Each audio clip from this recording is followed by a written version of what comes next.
이사벨은 중어 28번째 시간입니다. 오늘 이사야 29장을 통하여 시온산에 의한 하나님의 역사에 대해서 아리엘에 대해서 변론해 보도록 하겠습니다. 본정은 28장과 같이 말씀에 가감 원선 탈선전자를 심판할 때 다윗의 왕국은 시온 하나님께서 함께하는 시온의 무리를 통하여 미약한 무리를 통하여 새 시대를 이루는 하나님의 역사를 말씀했는데요. 하나님 보시기에는 시온의 무리가 아주 귀한 무리가 되겠지만 인간들이 보기에는 미약하고 부족하여 참으로 멸시하기에 합당한 자들인데 하나님이 함께 하심으로 승리하게 된다 이 말입니다. 그 말씀을 본문을 통하여 알아보도록 하겠습니다. 1절에서 4절입니다. 슬프다 아리엘이여 아리엘이여 다윗의 친친 성읍이여 연분한 전리가 도래하려니와 내가 필경도 아리엘을 괴롭게 하리니 내가 슬퍼하고 애곡하며 내게 아리엘과 같이 되리라. 내가 너를 사면으로 둘러 진을 치며 군대로 너를 외우며 대를 쌓아 너를 치리니 네가 늦어져서 땅에서 말하며 네 말소리가 나직이 티끌에서 날 것이라. 네 목소리가 신접한 자의 목소리같이 땅에서 나며 네 말소리가 티끌에서 짓거리리라. 시대를 이루는 하나님의 역사는 당신의 종들을 아주 이렇게 극도로 미약하게 해서 인간의 힘으로는 아무런 소망이 없어 보이는 그런 상태가 된다 이 말이거든요. 필경 좋은 시대는 이제 다윗 왕국이 와서 연분연출기가 돌아온다 이 말이죠. 그래서 아주 좋은 시대가 오게 되지만은 그때 북방은 아주 강한 세력으로 이 하나님의 무리를 핍박하고 또 대적하고 이런 세력으로 크게 되지만은 결국은 하나님이 함께하는 우리가 승리하게 된다 이 말입니다. 지금 무신론 인물론에 공산당 세력이 아주 전 세계를 먹을 것처럼 강한 세력으로 나오지만은 필경은 이 하나님의 시온의 무리에 의해서 멸망을 당한다 이 말이죠. 결론 못 되는 게면 아박했던 때 완전히 전멸을 당하게 되지만은 그 전에 하나님 살리는 역사라는 시온의 무리는 아주 미약한 상태다 이렇게 볼 수 있죠. 이것은 말씀의 복음을 전해서 새 시대인 왕권을 이루는 세력을 볼 수가 있는데요. 네가 필경도 아리엘을 괴롭게 한다 이렇게 말씀하셨죠. 또 내가 낮아져서 땅에 티끌에 관한 것처럼 신접한 자의 소리처럼 들리게 한다. 일반 세상 선생님한테는 아주 나약하고 미약한 데다가 어떻든 귀신 들린 자들 것처럼 아주 무시를 당한다 이 말이죠. 온 대적의 세력이 크게 될 것을 얘기했죠. 그래서 아리엘은 하나님의 사자, 강한 사자의 뜻으로 있는데 여기서는 이제 어찌할 수 없는 예루살렘의 어려운 처지에 있는 예루살렘을 상징하는데요. 이거는 하나님의 함께할 무리들이 아주 미약한 상태에서 인간의 세력으로는 인간의 눈으로는 전혀 하나님의 큰 역사를 것 같지 않은 이 세력을 뜻했다고 볼 수 있는데요. 요거는 이제 하나님께서 하시는 모략이다 이렇게 볼 수가 있습니다. 극도로 이제 짓밟히고 극도로 낮아지고 극도로 무시를 당하는 세력인데 이 무리가 세상을 정복하는 역사가 임마누엘의 역사가 임함으로 가능하다 이 말입니다. 하나님은 숫자와 상관없지요. 그래서 작은 무리라도 하나님이 함께하는 무리는 승리하게 된다. 이걸 이제 우리에게 가르쳐준 것이다. 이렇게 볼 수가 있습니다. 세상은 자꾸 반기독교적인 세상이 되어서 이제는 이 세상이 아주 망할 세력의 큰 세력으로 이제는 영원히 그러한 악한 세력들이 다질 것 같은 세력이 이 세상이 됐다 하더라도 이것은 필경은 망하게 되고 이제 아주 미약한 이런 종들이 이제 승리하게 될 때가 온다 이 말이거든요.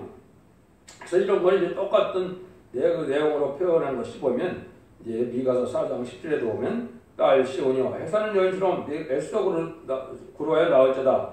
이제 내가 성읍에서 나가서 들에 거하며 또 바벨론에 이르러 거기서 본을 얻으리니 거기서 너를 원수를 손에서 속량하여 내시리라. 이렇게 아주 시온의 무리는 쫓겨나고 낮은 자리에 처할 때 하나님이 구원의 역사가 시작되는데 이거는 해선의 소를 하는 기간을 통하여 하나님의 새로운 사명자가 나타나는데요. 예수님에 대해서도 그렇게 말씀하셨죠. 이것을 5장 1절 3절에 보면 딸 군대여 너는 때를 모을자다. 그들이 우리를 여사스나 막대기로 아스라의 재판자의 뺨을 치르다. 베들레헴에 이르러다야 너는 유다 족속 중에 작을지라도 이스라엘을 다스릴 자가 내게서 내게로 나올 것이라. 그 근본은 상고의 태천이라.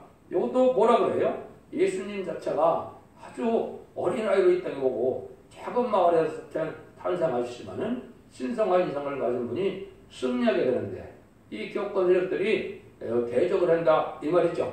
그래서 예수님도 이 땅에 오실 때 이스라엘 백성들에게 환영을 받지 못했죠. 그렇지만은 실제는 누가 이긴 겁니까? 십자가 못 박혀 들어왔을 때가 들어간 것을 보면 인간적으로는 우리 주님이 실패한 것 같지만은 실제는 그게 승리의 길이었거든요. 그거랑 마찬가지로 이제 여러분들이 이 말씀을 보시면 됩니다. 그래서 시편 113편 7절에도 보면 가난한 자를 진표에서 일으키며 궁핍한 자를 거룩 무대에서 드셔서 하나님이 이렇게 극도로 낮아진 이러한 티끌먼지 속에 사는 자와 같은 이런 자를 통해서 하나님이 놀라운 역사가 진행할 것을 예언한 건데요. 이 5절입니다. 그럴지도 내 대적의 무리는 세미한 티끌 같겠고 강판자의 무리는 불려가는 겨 같으니 그들이 경각간에 갑자기 이를 것이라. 하나님이 이제는 이거 무소불량하신 하나님의 창조의 능력으로 이 미약한 무리를 들었을 때는 오히려 이 세상에 강한 이 공산당 세력들은 티끌같이 된다. 아주 반대가 된다 이 말이죠. 아주 미약한 상태가 돼서 티끌먼지가 날아가는 것 같이 이루는데 이게 오랜 세월이 걸리지 않는다. 경각간에 이룬다 이 말이죠. 그게 이제 전삼전만의 고뇌 역사를 하고 후삼전부터는 이제 이 악의 잠시 강한 세력이 되지만은 대접대왕과 아마겟돈 때 아주 완전히 멸망을 당하게 되죠. 이런 일들이 이제 하나님이 하시는 방법이고 극도로 미약한 자들을 통하여 하나님이 들어쓰는 것이 하나님의 방법이다. 다윗이 골리앗을 이길 줄을 인간의 눈으로는 불가능할 것 같거든요. 하나님이 그런 일을 하셨죠. 인간적으로 해도 그렇게 하신다고 보면 됩니다. 6절에서 8절입니다. 만물의 앞에서 병력과 지진과 큰 소리와 희르바람과 폭풍과 맹렬한 불꽃으로 그들을 징벌할 것이라. 아래를 치는 열방의 무리 곧 아리엘과 그 보호장을 치셔서 공격하는 모든 자는 똥같이 밤의 환상같이 되리니 줄인 자가 꿈에 뭐가 실지라도 깨면 그 속은 여전히 피고 목마른 자가 꿈에 말씀을실지라도 깨면 곤배하며 그 속에 갈증이 있는 것 같이 시온산을 치는 열방의 무리가 그와 같으리라.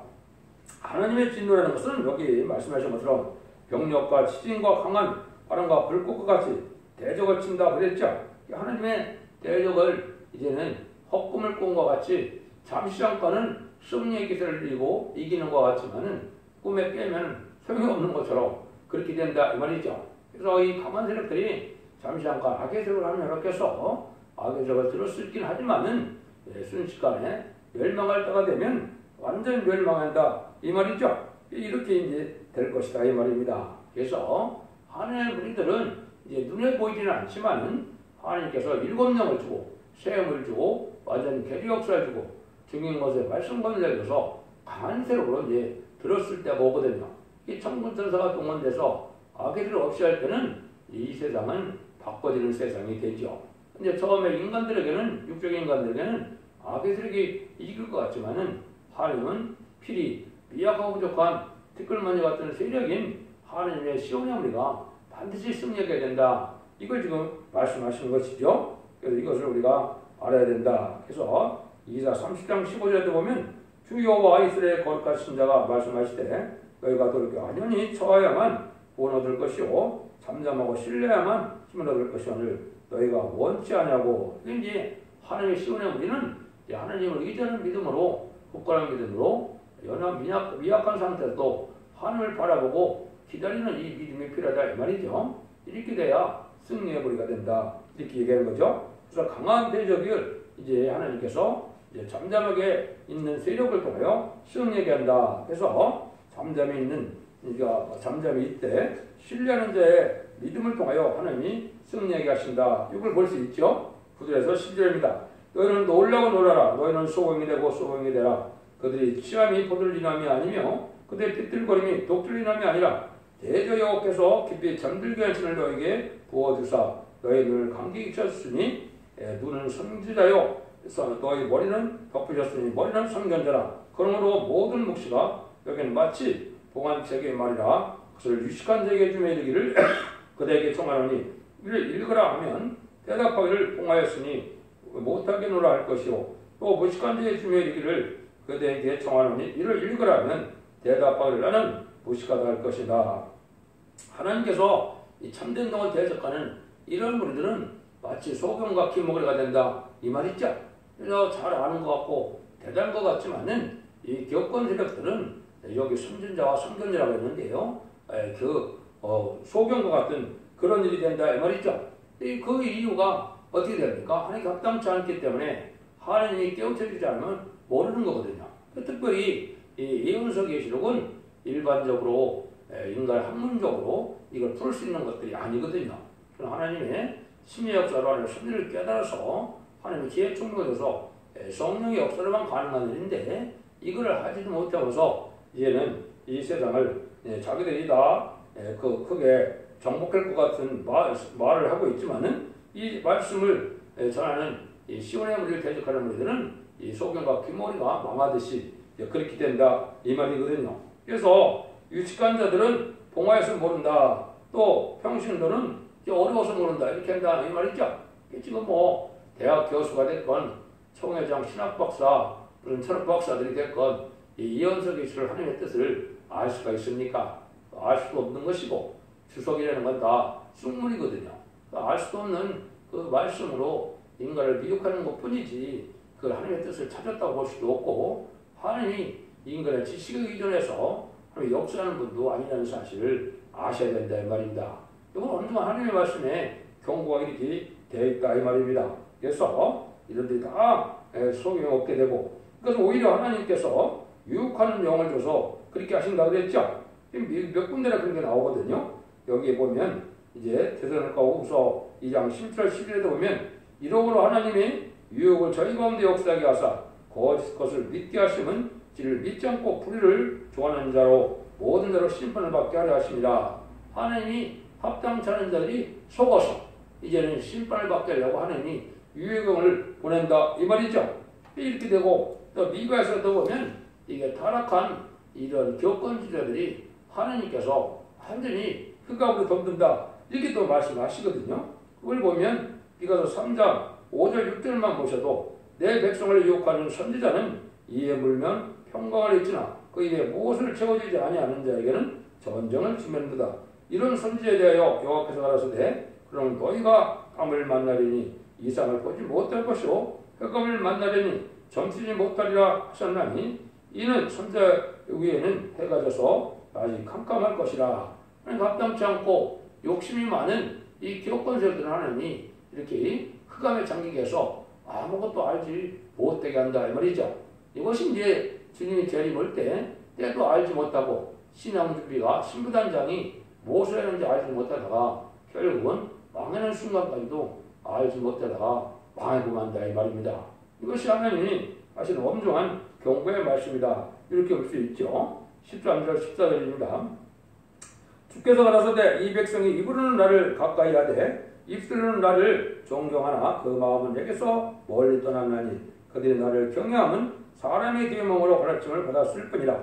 그러므로 내가 이 백성 중에 기이한 일 곧 기이하고 가장 기이한 일을 다시 행하리니 그들 중에 지혜자의 지혜가 없어지고 영철자의 총명이 가리워지리라. 이 망할 자들은 입술로만 하나님을 경외하고 마음은 멀다 이 말이죠.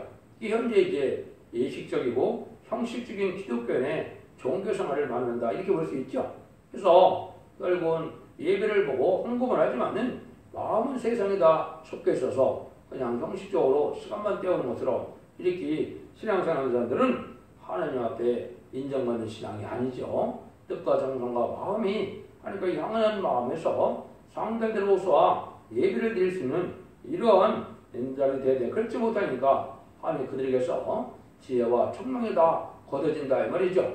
이제 교권 세력들이 지금 그런 형편이 돼서 마치 소금과 낀머리가 돼서 때를 분별하지 못하고 주님이 오실 때 신앙 준비 신부단장을 해야 되는 내용들을 알지 못하다가 결국은 흑암에 잠긴다 이 말이죠. 그러니까 하나님은 소금한 분이 아니니까 입술로만 이제 하나님을 섬기는 자들이 너무나 많다는 거죠.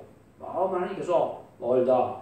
그것은 온 진리 앞에 순종하여 하나님의 뜻을 위해서 하나님의 뜻을 이루기 위하여 내가 희생수고하여 하나님을 섬기는 일에 내가 전심전력을 다하여 하나님이 참된 종으로 여길 텐데 그렇지 않다는 거죠. 그래서 자기의 부귀영화나 욕심과 명예를 타면은 이런 자가 됐을 때는 하나님이 그걸 악업이라고 그러시죠. 이렇게 신앙생활하면 이제 자기는 어둠에 속한다는 사실을 알지 못하죠. 그래서 예수님도 마태복음 11장에 보면 지혜롭고 슬기로운 자들에게는 다 숨기고 어린아이 같은 자들에게만 아버지가 나타난다 그랬죠. 이게 격권세계는 하나님의 섭리의 비밀을 숨기고 어린아이같이 순전한 이런 열두 사도 같은 자들에게 주님의 비밀을 깨닫게해서 구세주를 영접하고 또 사도적인 사명을 맡긴 것 같이 그런 시대가 이 시대다 이렇게 볼 수가 있습니다. 그래서 이사야 성경에 보면 이제 기복거리라는 말이 몇 군데나 나오지요. 이 몇 군데나 나오는 이유는 바로 뭐겠습니까? 이것이 시대적인 진리를 알지 못하는 것이죠. 죽어 천당 가는 것은 알아서 우리 지금 구세주 영접하러 해결하는 말을 할 수 있어도 이제 예수님이 뜨거우실 때 적장고 쇠시하고 적장고 별성천하여 이제 새 시대에 복을 누리게 되는 이 비밀을 알지 못하니까 소금과 기몽을 된다고 이사야 42장 18절 20절 그렇게 얘기했죠. 나중에 또 이제 이사야 56장 이제는 9절 11절에도 보면 뭐라 그럽니까? 그때도 들짐들과 삼킬 때 너희는 멀컥한 목자고 소경이고 기목이라고 또 그러시죠. 탐욕이 심한 자다. 봉헌이 개하다. 이렇게 말씀하시죠. 때를 분별치 못해서 이제는 신앙 준비도 시키지 못하고 이제 탐욕에 있다가 멸망을 당한다 이 말이죠. 그거는 마지막에 진리의 심판의 잔치를 마지막 베푸는 전삼전만이 임했는데도 이 말씀의 순종자들은 이제 환난 때 망하고 몰곡한 목자들이다 이렇게 하나님이 말씀하시고 봉헌이 개하다 이렇게 되는 이유가 왜 그런다 그럽니까? 이거는 사람의 계명으로 하나님의 말씀을 가르친다 이 말이죠. 하나님께서 가장 싫어하는 그런 설교가 뭡니까? 하나님 말씀을 읽어놓고는 철학적, 인간적, 문학적으로 해서 인간의 지식으로 하나님 말씀을 푸는 이것은 하나님이 가장 싫어하는 설교인데 이런 일을 해야 또 양들은 우리 목사님이 아는 것도 많고 유식하고 교양도 많아서 들을 만하다 이렇게 생각하거든요. 진리의 말씀은 그게 아니거든요. 하나님 말씀으로 짝을 찾아서 하나님의 진리의 사랑에 본의 성질을 잘 가르쳐주고 진리 앞에 바로 사는 신앙의 양심한 자들을 지키는 이런 삶을 의롭고 그런 삶을 살도록 설교를 해야 되는데 그런 설교를 하지 않고 세상적으로 육적으로 이렇게 설교를 하다 보니까 하나님이 가장 싫어하는 설교를 해서 하나님이 오히려 이렇게 뭘 만든다고요? 소금과 귀머리가 되고 만다 이 말이죠. 이게 참 엄정한 말씀이거든요. 여러분들에게 이 말씀이 지금 아주 각성을 받아야 될 말씀이다 이렇게 볼 수 있습니다. 15절에서 16절입니다.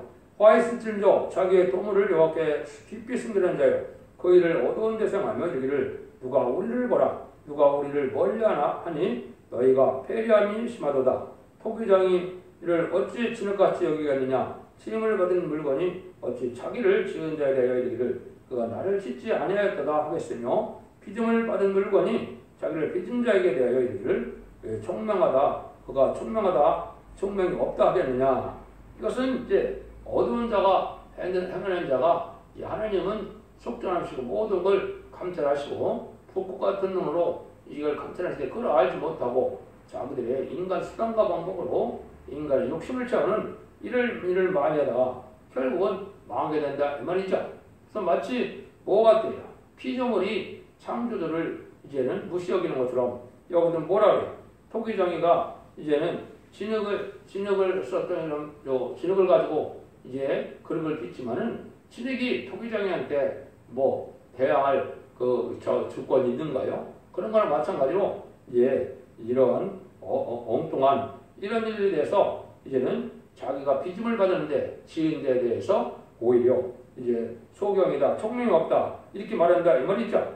이것은 창조주인 하나님을 알지 못하고 인간 스스로 잘났다고 생각하는 인간이 자기 도구를 자기 나름대로 해서 하나님 앞에 숨기란다 이 말이죠. 이것이 이제 육적으로 욕심적으로 이게 부패된 그러한 그 교권무리가 이렇다 이렇게 볼 수가 있죠. 17절 21절입니다. 미국의 레바논이 기름진 밭으로 변하지 않겠으며 기름진 밭이 산림으로 여김을 되지 않겠느냐.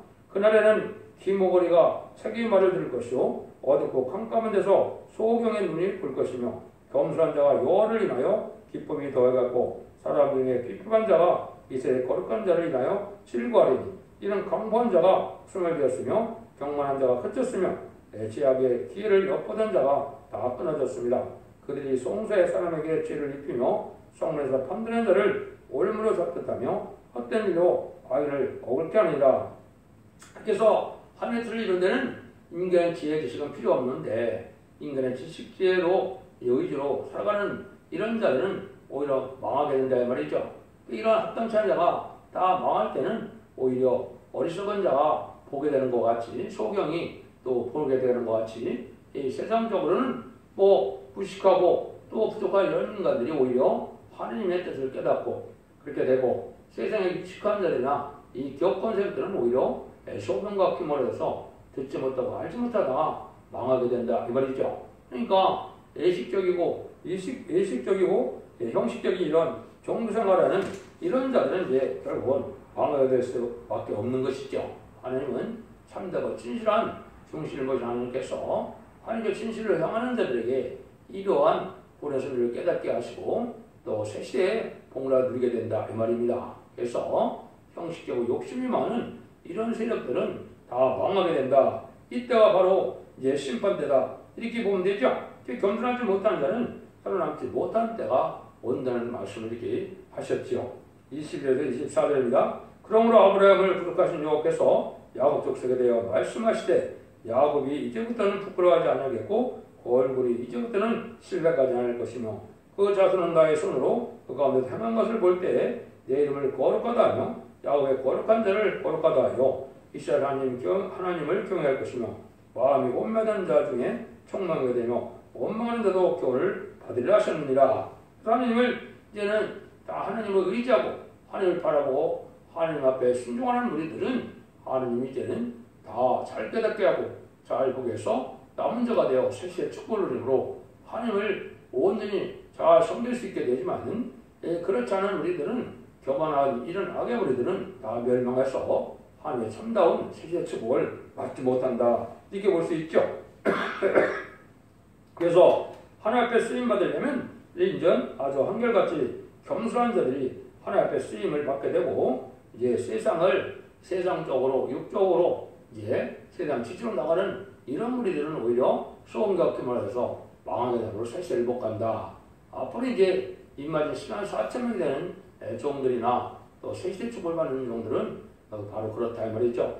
그래서 이것은 우리가 하나님 앞에 겸손하고 낮아지는 삶에 따라서 하나님이 지혜도 주고 청명도 주고 깨닫게 하는 이런 무리가 돼야 하나님의 복을 받는데 인간의 지식과 지식으로 교만하여 하나님을 무시하는 자들이 결국은 말씀에 떨지 않는 자들이 이제 망하게 돼서 새 시대에 가지 못한다 이렇게 이제 된다 이 말이죠. 그래서 하나님을 공개하는 자들은 이렇게 신앙 노선이 지금 바뀌는 때가 지금인 겁니다. 그래서 옛날에도 계속적으로 보면 어느 가정이나 나눠졌죠. 가인과 아벨이 나눠졌고 예수와 야곱이 나눠졌고 이제는 그런 것처럼 인간 종말에도 지금은 하나님을 믿는 자들이 참된 시온의 무리가 되느냐 망할 무리가 되느냐 이렇게 나눠지는 때가 있다. 이것이 이제 첫대기와 바벨론을 나누는 것처럼 진리에 온전히 겸손하게 순종하는 시온의 무리가 남아서 복을 받게 되고 그렇지 않은 이 기업권 세력의 무리들이 탐욕이 많고 겸손하지 못하고 교만에다가 망할 세력이 돼서 망하고 만다 이 말이죠. 이것은 하나님이 세세를 이룬 데서는 하나님 모략적으로 이렇게 미약하고 부족한 자들이지만 진리에 온전히 순종한 자들의 시온의 무리가 승리하고 또 세상적으로는 큰 세력을 이루어서 큰 기업권 세력을 이루고 큰 어떤 인간의 세력을 이루더라 할지라도 합당치 않으면 세세에 갈 수 없다. 이걸 우리가 말씀하시는 것이죠. 여러분들 이 진리 앞에 순종하여 시대적인 진리를 순종함으로 이제 환란과 내내 남은 자가 되어 새 시대를 자신만대 축복을 누리는 복된 종들과 성령님들이 다 되시기를 예수님으로 간절히 축원드립니다. 아멘.